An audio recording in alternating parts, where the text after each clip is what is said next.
Crucible of the Vampire. Written by Amanda Murray.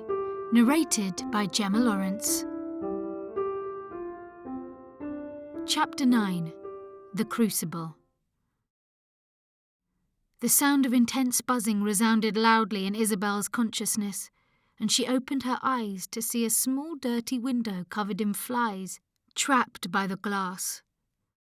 Puzzled, she looked around and saw that she was in a small, dirty and sparse room, which she realised must have been in the top of the house, in the eaves. She was lying on an old mattress which smelt of damp, and she could see grey cobwebs laced across the sloping ceiling of the room.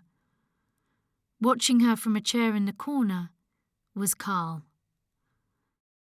She realised almost simultaneously that she was tied up, and a sense of panic flowed through her body. She tried to sit up and felt the pull on the black ropes that bound her wrists and ankles, causing her to cry out in pain. "Please, let me out of here. Let me go. I won't say anything. I just can't be tied up, please." Isabelle looked at Carl imploringly, pleading with her eyes. He was sitting in an old wicker chair, his legs crossed, an impassive look on his face. "Oh no, that's not going to happen. You're staying here. I'm afraid you know too much." "Know too much? About what? Do you mean that girl I've seen?" Carl was watching Isabelle coldly and without pity. He looked away as he answered her. "Yes, the dark lady of the house." He paused before turning back towards her. "And besides, from the moment you stepped into this house, you were never going to leave it." "What? Look, if you don't let me go, you're never going to get any money for the cauldron." Carl laughed grimly, and his eyes were cold and hard. He leant forward in the chair and spoke in a sinister, gruff tone. "It was never about the money. It was always about the cauldron. The Dark Lady needs it. That cauldron is the one her father, the necromancer, used to raise her from the dead and restore her failing flesh. Since that imbecile Stern put it beyond use all those centuries ago, she has become a shadow of her former self. But now, and in no small part thanks to you, she will be resurrected." Isabelle stared incredulously at Carl, her brain trying to make sense of what he was saying. "And once restored, the Dark Lady will pass on the gift to her faithful retainers." "Gift?" asked Isabelle quietly, not understanding anything yet. "Immortality," hissed Carl, leaning in towards Isabelle. "You see, alongside that, any amount of money is insignificant." Carl relaxed back in the chair and looked out of the window as if he was contemplating his prize. Isabelle could no longer suppress the tears and dread that consumed her. "I'll do whatever you want. Just let me out of here," she cried tearfully. "Yes, you will do whatever I want, but you will not be getting out of here. You see, I need one more thing from you." Carl stood up and looked contemptuously at Isabelle sobbing on the bed, and turned to leave the room. He was oblivious to her screams that could be heard echoing along the narrow corridors as he walked away. "Carl! Carl! Come back!" Alone in the room, Isabelle struggled to free herself from her constraints. An overwhelming claustrophobia began to take hold, and she thrashed away at her bindings. She was breathing fast, and between the tears she tried to calm herself down. She was struggling to fathom all that Carl had said. What had she got herself into, and why hadn't she left when she had the chance? Why had she stupidly gone back to the house when she had instinctively known something was wrong? After several futile moments of struggling unsuccessfully, she lay back on the mattress, exhausted, and watched the sky and passing clouds through the small, grimy window. She would need to pull herself together if she wanted to make her escape. She closed her eyes, trying to get control of her breathing and her rising sense of panic. She wasn't going to give in. Isabelle began to work away at the ropes with her hands. She twisted herself around on the bed until one of the knots began to give slightly. Encouraged by her progress, she continued to try to loosen the tight knots until at last she was able to wriggle free. She reached down and untied her ankles. Her wrists and feet were marked with red lines where she'd been bound, and her fingers were aching from her endeavours. But she ignored the pain. She had a chance of escape. Isabelle waited a few moments, carefully listening to hear if anyone was outside the room or nearby, but there was silence. She stumbled off the bed towards the door and found herself in a long, narrow and dimly lit corridor. The wooden floorboards were uneven and the garish paint on the walls peeling. Several areas of the floor looked to have boards missing, probably rotten, she thought, making a note to be careful where she walked. She realised that this must have been the original servants' quarters in the eaves of the house, as the rooms were small and basic and had been left to rot for a number of years. She staggered along the corridor, her legs aching from the hours of being tied up. She could see a light at the end of the corridor and the stairs ahead. Escape was in her grasp. As Isabelle headed towards the doorway, she didn't see the masked and hooded robed figure step out silently from the room behind her. A large wooden bar was raised and swung at her head. Isabelle crumpled to the floor, and the portal of light ahead of her went black.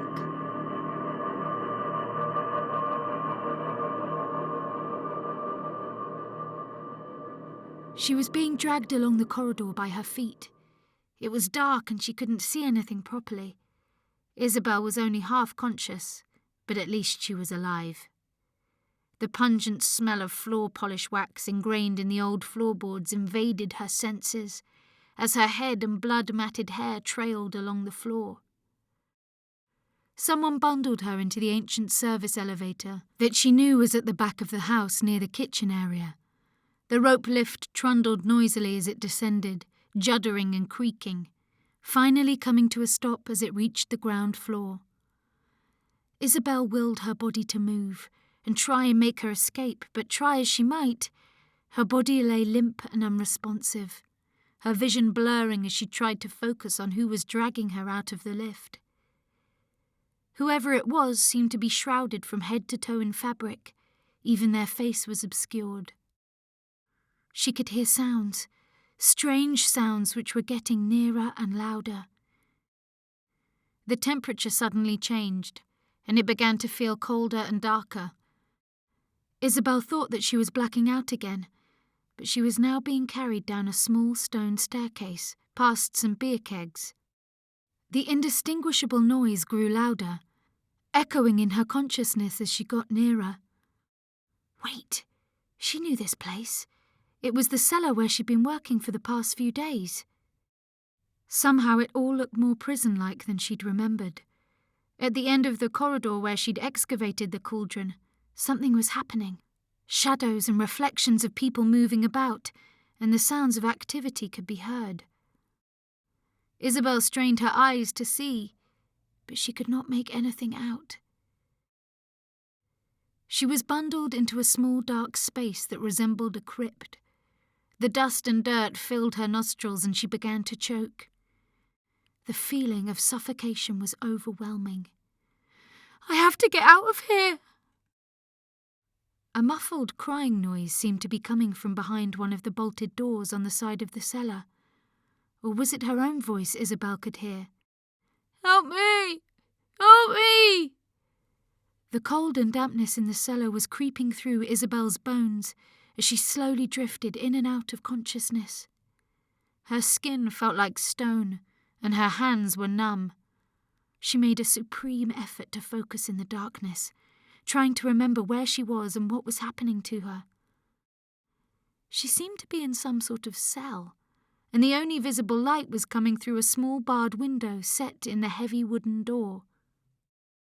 She knew from the time she'd spent excavating in the cellar that this was just one of several small rooms that would have originally housed the hall's precious wine collection. She knew the door had heavy iron locks on the outside. Isabelle tried to move, to get her blood circulating again, but quickly realized that she was tied up, and even standing would be impossible. She slumped against the cold stone wall and felt the tears rising. Her only hope was the professor. Surely he'd have got her message by now. Maybe he would have alerted the police. A hooded figure walked past and looked in, momentarily before walking to the far end of the cellar. Isabelle wanted to cry out, but was afraid. She could hear the strange noises again, emanating from the end of the cellar. They were pitiful, low moans and cries that made her feel fearful and agitated. She could just make out the words, "Help me!" It sounded like someone was being beaten or manhandled in some way. She thought she heard the sound of a blade being sharpened. Her breathing quickened. Her heartbeat was almost perceptible in the thickening, chilling blackness.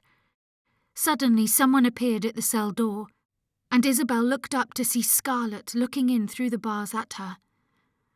What a relief! Scarlet would help her. She was her friend. Her blonde hair glowed in the shadows, and her red nails circled the bars of the cell window. "Help! Scarlet, it's me!" Isabelle called out to Scarlet, hopeful that at last she might find someone to rescue her. But Scarlet just smiled cruelly and walked off. "Scarlet!" Isabelle called after her, panic and fear rising in her voice. A dark shadow enveloped the cell window, and Isabelle looked up to see Carl's grim face now peering through the bars at her. His eyes glittered like coals. "Carl, please let me out of here," Isabelle pleaded. She was desperate. Hope was fading fast. The cell had begun to feel like a tomb that she would never escape from. It was as if she was being slowly buried alive. "No, not yet. I still need your assistance with one last task." "Scarlet!" screamed Isabelle. "My daughter is certainly not going to help you. The Dark Lady tried to pass on the gift to her, but her powers presently are weak. Scarlet is not yet an immortal, but with your help she will become so." Isabelle lay in the dark cell, her hair matted with dust and blood, her body half frozen from the cold, and regretted the day she ever set foot into this house. She was weak and afraid. She tried to pray but struggled with the words. When was the last time she'd prayed? Did she believe in a God that seemed so very far away?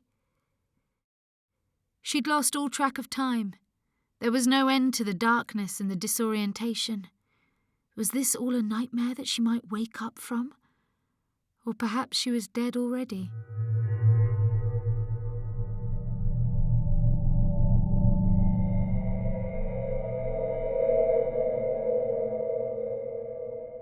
The sound of the bolts being drawn back jolted her from her semi-conscious stupor.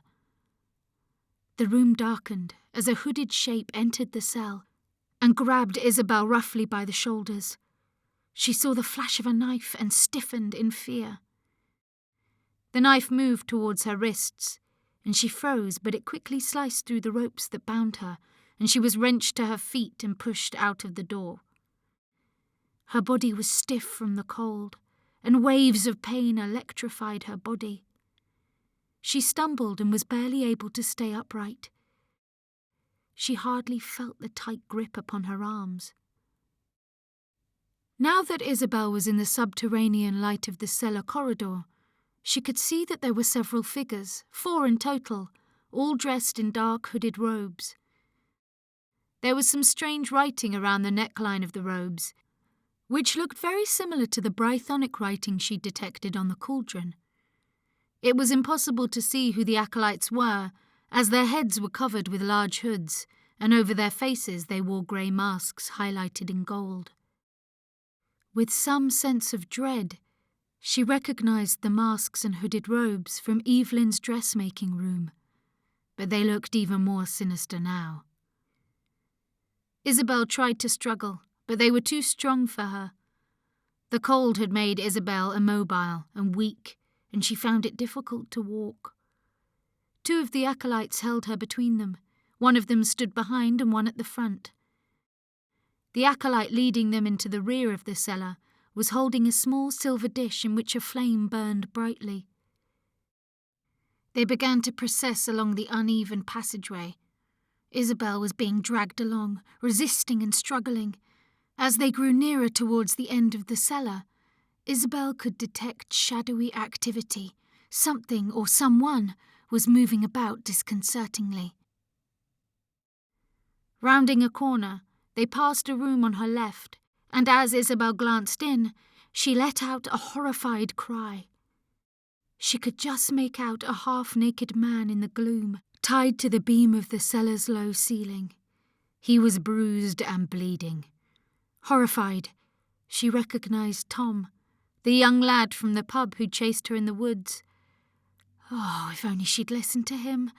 He'd tried to warn her, but she'd been too stupid to listen. But it was all too late now. A thick trail of blood flowed from his neck all the way down his chest and was dripping slowly onto the floor. The drips echoed in the dingy dark cell, disappearing into a black pool on the grimy floor. He looked up weakly as she passed, barely alive, his eyes blank and resigned. Isabelle screamed in terror and made a renewed effort to break free of her captors, but she remained a prisoner in their firm grip.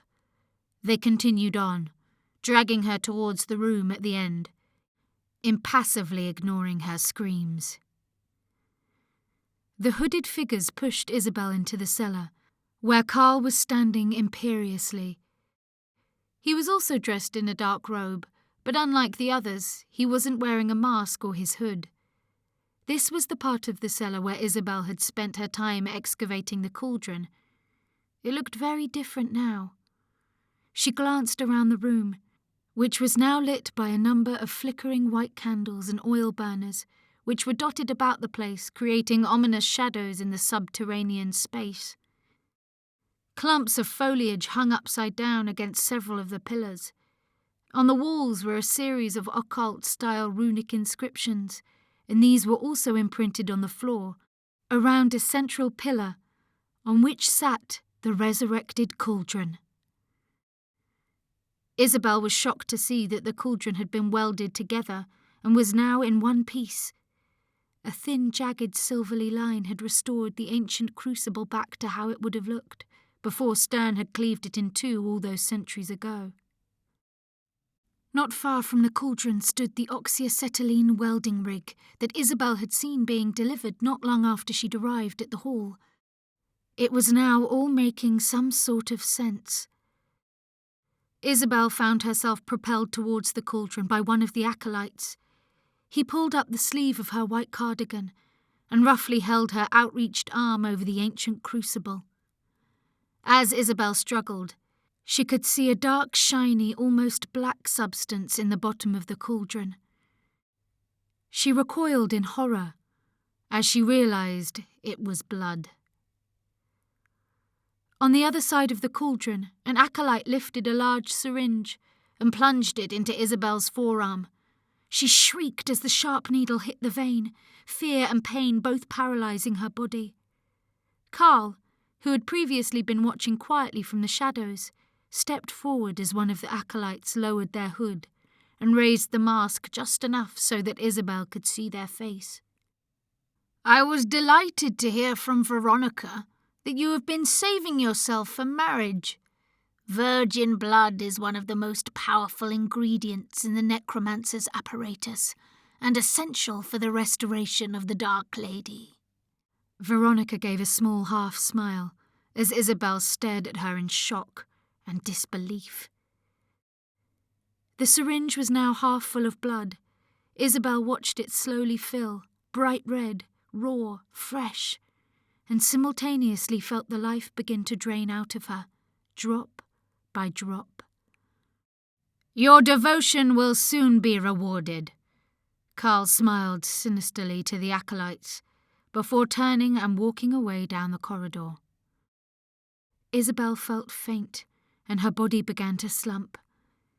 Images from the cellar began to drift in and out of her consciousness, like a nightmare she couldn't wake up from. A hand of glory perched in the alcove covered with layers of melted wax, and the desiccated remains of a dead bird lay nearby on a dusty stone lintel. The brythonic symbols pulsated in her brain, like clues she wished she could comprehend and decipher. In between the nightmare images, something stirred in Isabelle. What floated into her aching brain was the memory of the family's motto etched in stone above the fireplace in the library. Dum spiro spero. While I breathe, I hope. The will to live and to fight fluttered up like a butterfly from a cocoon and lodged itself firmly in her subconscious. She thought of the time she'd been in church, hearing the organ with its powerful timbre that almost shook you physically, of the rituals, the wine and the communion, the voices which sang of suffering, of forgiveness and of hope. Sensing her catatonic state, the acolyte holding Isabelle relaxed his tight grip, and Isabelle suddenly knew she had a chance. Seizing her moment to escape, Isabelle, with one final surge of adrenaline, which blasted through her like a supernatural force, grabbed the syringe and pulled the needle out of her arm. She grimaced in pain, and ignoring the gush of blood which spilt onto her arm and clothes, she threw it forcefully across the room and pushed against the solid metal cauldron with all her strength. It was heavy, and more so as it was filled with blood. But she managed to dislodge it, and it reeled over. The acolyte who had inserted the needle into Isabelle's arm charged forward in desperation to try and save it and its precious contents, but the blood splashed over and spilled onto the floor in a thick, red pool. She paused fleetingly to catch her breath. Without warning, Isabelle felt the weight of an acolyte as he launched himself towards her, but she was small and agile. As she staggered around, she somehow managed to duck the blow from his gnarled fist. She instinctively reached to grab the knife that was tucked into his belt. She aimed the blade at the hooded figure, and with all her strength, plunged it into his chest. She heard the sickening sound of tearing flesh, and was close enough to hear his rasping breath. She felt hot blood on her arm as it gushed from the wound. Repulsed by what she'd done, she pushed him back, and he fell to the floor with a thud. Isabelle was struggling to cope with her rising terror and panic. She knew there was only one exit, and she had to get past the acolytes to escape. Realizing she only had one chance, and that she'd have to do whatever it took to get out of there alive, she prayed to a god she wasn't sure would hear. "Please help me." Broad, strong hands tightened around her neck as another of the acolytes grabbed her from behind. He was heavier and sturdier, and try as she might, she couldn't unlock his hands away from her throat. Her breath was getting faint as his fingers grasped her slender neck. They staggered about as Isabelle fought to save herself. They fell forwards, and as they did so, Isabelle reached out and grabbed the knife from the sprawled body on the floor. With her last ounce of energy, she heaved the weapon from where it was embedded in his chest. She could hardly breathe. One last chance. She swiftly swung the blade, still wet with blood, into the hooded acolyte. He screamed as the knife jammed into his neck. A spurt of blood surged from his throat, and a strange gurgling sound spewed from his mouth. He staggered backwards, and his hands flew to the handle, but his heart had stopped beating before he'd fallen to the floor. Hearing all the commotion, Carl returned to the cellar and looked at the scene of devastation in anguish. "Hold her down!" Isabelle lurched towards one of the flickering oil burners and hurled it at Carl. For a second, the oily liquid darkened on his robes before suddenly igniting, the flare and heat enveloping him.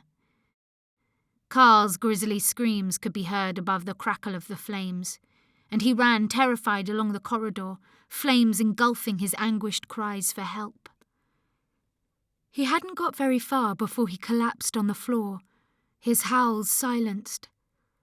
The smoke and acrid smell of burning flesh filled the small underground space and made visibility difficult.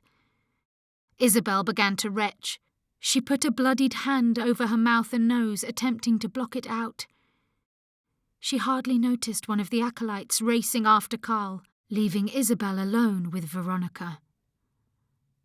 Grabbing the ceremonial knife that lay by the plinth on which the cauldron stood, Veronica darted towards Isabelle, trying to plunge the knife into her. Her hood back and her eyes flashing, the barmaid was agile and quick, but Isabelle deftly moved out of the way each time she came at her. Desperately looking around for something to defend herself with, Isabelle edged towards the cauldron, her feet slipping on the spilt blood that had formed thick rivulets like fat veins along the uneven cellar floor.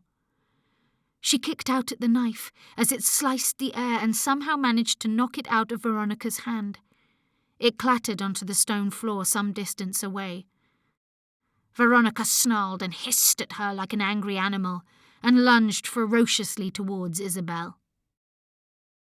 Isabelle grabbed the only thing nearest to her, the cauldron, and despite its weight, swung it towards Veronica. It hit her in the chest, winding her. She fell to the floor. Isabelle immediately took advantage of her opportunity, and using all her strength, she raised the cauldron above her head and brought it down hard on Veronica's skull. She recoiled in horror as she heard the crunch of bones and saw the darkening pool of blood emanate from Veronica's sprawled figure. Her body was operating on pure adrenaline, and Isabelle stepped over Veronica's contorted shape, which lay inanimate on the ground, except for a steady stream of blood oozing from her crushed head. She began to run fast down the cellar corridor, passing the burnt, smouldering body of Carl and the wailing, hunched acolyte by his side. She ran up the cellar stairs as fast as she could, past piled-up stored equipment and up towards the light. As she did so, she heard the sound of someone pursuing her. There was no time to lose. A collection of old tools were bunched together, gathering dust in a small recess by the exit of the cellar door. Isabelle grabbed an axe and wedged herself halfway up the narrow stairs, but out of sight round the corner. She clutched the axe tightly, her hands trembling. Within seconds, she heard the last acolyte hurtling up the steep flagstone steps. Isabelle jumped out from her hiding place. Raising the heavy axe, she swung it wildly towards the hooded figure, managing to bring it down forcefully on the side of the head. A spurt of blood erupted and splattered over Isabelle's face. Feeling the warmth of blood dripping down her cheek, she dropped the axe in shock. "Fuck!" she screamed, shaking uncontrollably. Isabelle looked down at the body, which had slumped against the wall and now lay crumpled on the stone steps. With quivering hands, she reached down and pushed off the mask. She recoiled swiftly as she recognized the blank and bloodied face of Evelyn Scott Morton. Dazed and in shock, Isabelle stumbled up the cellar stairs and stood for a few moments in the dark corridor, trying to understand what had just happened. She looked down at her bloodied clothes and hands. She was horrified at what she had done, but equally glad to still be alive. With disgust, she quickly stripped off her cardigan and threw it to the ground, like it was poisonous and a dreadful reminder of the violence. She pushed the door open and slowly walked into the inner hall. It was a few seconds before she realized that Scarlett was standing there, looking shocked and surprised to see Isabelle no longer captive in the cellar. Isabelle looked at her angrily. "What are you?" Scarlett gave a small smile and looked behind where Isabelle was standing. Turning to see what she was looking at, Isabelle suddenly noticed the large mirror behind her showed only her reflection, not Scarlett's. She turned back in horror to see Scarlett's smile, revealing vampire fangs. "No, no, you can't be!" But Scarlett ignored her question, tilting her head provocatively and slowly licking her red lips. Her vampire fangs had vanished as quickly as they'd appeared, and Isabelle half wondered whether they were a figment of her imagination. Suddenly, the atmosphere changed, and the realization dawned on Scarlett that something must have happened to enable Isabelle to escape from the cellar. Taking several slow, menacing steps forward, she peered at Isabelle. Her eyes flashed red with anger. "How did you get here? How did you get out?" And just as quickly, her mood changed. "Daddy?" Her expression turned from concern to anguish like the sun disappearing behind grey storm clouds, and within moments she was running off towards the cellar, leaving Isabelle standing alone in the hall. Isabelle stared after Scarlett. She couldn't quite fathom what was going on. Was this a terrible nightmare that she would wake up from? But Isabelle instinctively knew that she should run. Seizing her chance to finally make her escape, she quickly headed through the library and hall and ran straight for the front door. It was dark in the house, and Isabelle had lost all track of time. Was it night or early morning? She wasn't sure. The starless sky gave no clue. Its black silence seemed to creep in through the windows like a menacing shadow. Reaching the door, she turned the handle, rattling it, but the door was tightly shut, locked with no key in sight. She tried the latticed windows, but they too wouldn't budge. It was as if they were pulled tight by some supernatural force.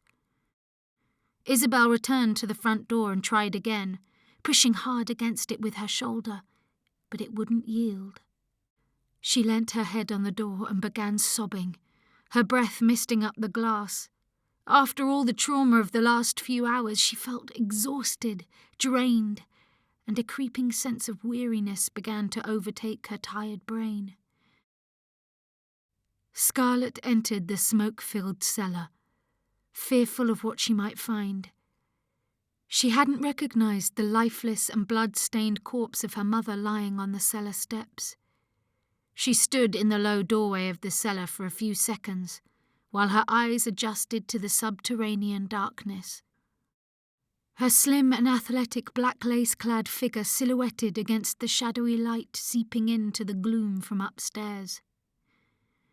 Scarlett let out a gasp as she saw what remained of her father lying on the cellar floor, smoke still rising from his burnt body. She rushed over to where he lay and fell to the floor, tears springing to her eyes as she gently caressed his charred remains. "Daddy, what did she do to you?" The sound of pitiful crying could be heard a little further away in one of the cells. Scarlett glanced around crossly, not wanting anything to distract her from her own grief. Tom, still tied up and barely alive, was crying out for help. Trying to ignore the interruption, Scarlett focused hard on her own inner pain, trying to block out the agitated cries. "Shut up!" Scarlett said crossly, and returned to her grief. Tom stopped for a while, but then the moans and pitiful cries for help continued. "Shut up!" Scarlett sounded even more annoyed, but Tom was growing scared and began to call out more desperately. Finally losing her patience, Scarlett got up and went in search of something to quiet the person who was intruding on her grief. She picked up the ceremonial knife, which Veronica had dropped at the end of the cellar, and went into the cell where Tom was strung up.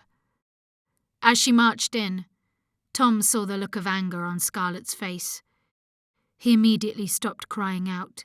I'm sorry, he whimpered helplessly. But it was too late. Scarlett raised the knife and began angrily stabbing him, plunging the blade multiple times into his torso. The knife pierced his flesh again and again, until finally his screams grew silent. Scarlet emerged from the cell, the bloodied knife in her hand still dripping from Tom's wounds, and blood splattered across her white, unperturbed face.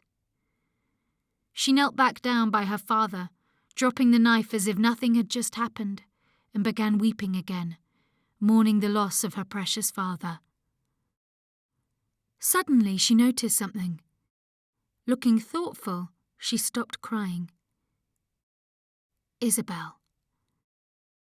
She seized the knife and scooped up a key set on a chain, which her father usually had around his neck.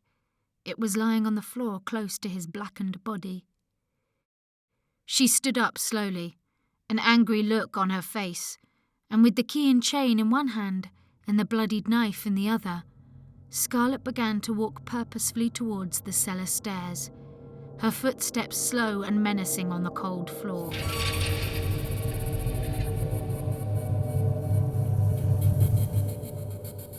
Isabelle was surprised by Scarlet's voice. She hadn't heard her come back up from the cellar.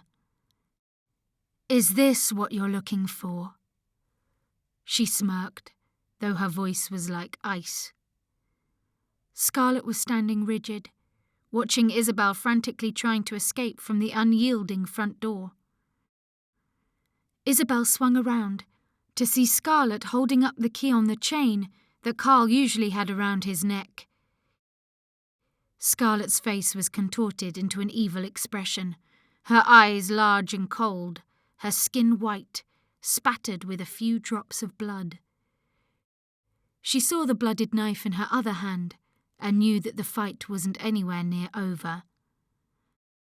Scarlet took a few slow, menacing steps towards Isabelle. "Well, you better come and get it." Isabelle panicked. She knew she had little chance of getting the key off Scarlet. There must be another way out. She ran off as fast as she could, towards the dark corridor that led to the back of the house. She had no plan of what she was going to do, except that she knew she needed to get herself armed, find herself something to fight with. Behind her, she could hear Scarlet's voice taunting her and laughing evilly. "That's right, run!" Isabelle hurled herself along the corridor, sliding on the quarry tiles as she fled. She ran into the kitchen. It was empty, and she rifled through several drawers before finding a large meat knife with a sharp steel blade. Isabelle grabbed it and escaped out of the kitchen, running along the back corridor towards the dining room. She was now terrified. It was here that she discovered the white ghostly girl after she'd been playing the organ in the hall last night. Isabelle was certainly not going to hang about to see if she might reappear. Isabelle found herself by the top of the cellar stairs. She halted momentarily, trying to listen out for Scarlet. The sound of a floorboard creaking in the hall spurred on Isabelle, and she began to clamber up the stairs. A cold shiver sliced through her as she heard Scarlet's menacing voice calling out to her. "Run, little bird. I'm coming to find you." The back staircase was directly on the other side of the wall, to the main, more elaborate staircase in the hall and library. This would have been used by the servants originally, and was narrower, with simple wooden spindles and no carpet. It wound its way to the top floor, where the small derelict attic rooms had held her captive. Reaching the first floor landing, she looked left and right, wondering which way she should turn. Instead, she saw a room ahead of her. It was Evelyn's dressmaking room. She ran inside, looking around for somewhere to hide. Seeing the clothes rail in the corner, packed with garments, she crept behind it and crouched down low, her heart pounding and the knife clutched tightly in her hand. She could hear Scarlet's measured footsteps on the stairs, steady like an ominous drumbeat, then the bang of the door as it was flung open. Scarlet was in the room as well. Perhaps she would not realize she was there, or think to look behind the clothes rail. Scarlet cast a determined look around the room and eyed the clothes rail like a cat stalking its prey. I can hear you. I can hear you breathing. Isabelle instinctively clapped a hand over her mouth, trying to quieten her heavy breathing. Scarlet walked slowly over to the corner of the room, where Isabelle was hiding, and ran her fingers across the hangers. She lifted her knife and suddenly plunged it into the mass of clothes. "Are you here? Or are you here?" she taunted, as the knife sliced through the fabric and emerged the other side close to Isabelle's face. Isabelle flinched, startled by the blade which was still covered in Tom's blood. Isabelle continued to clasp her hand to her mouth, in case she cried out, but she was shaking now.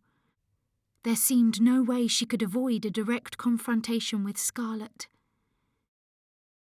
Scarlet lifted the knife to make another stab, when Isabelle quickly decided to make a break for it, and dashed out from behind the clothes rail. As she did so, she pushed one of the covered mannequins from beside the fireplace into Scarlet. It hit her hard, and Scarlet let out an angry snarl as she lost her balance and was knocked into the clothes rail and onto the floor. Her eyes flashed red at Isabelle, who rushed out of the room and began running up the stairs in fear for her life. She could hear the sound of Scarlet's footsteps emerging out of the dressmaking room, her black boots on the old worn floorboards, and in her sudden panic and haste, the knife that she was clutching got caught in the banisters and was pulled from her hands. Isabelle's heart sank as she heard it clatter down the stairs and over the edge, falling back down the stairwell out of reach. Scarlet looked up as she heard the noise and the flash of the falling blade. She smiled. There was no escape for Isabelle. She was trapped. Isabelle ran along the uneven corridor. There were lots of small rooms, all derelict, some with old single beds in, but mostly they were empty. She scurried into one of the sparse bedrooms. It led directly into another, all linked by narrow low doors. She kept running until she reached a small room at the end of the corridor. She turned around to listen for Scarlet. Her footsteps seemed far behind. Thinking that she could hide out in one of the many rooms, avoiding Scarlet until she could plan her escape, Isabelle quietly opened the small door and crept inside.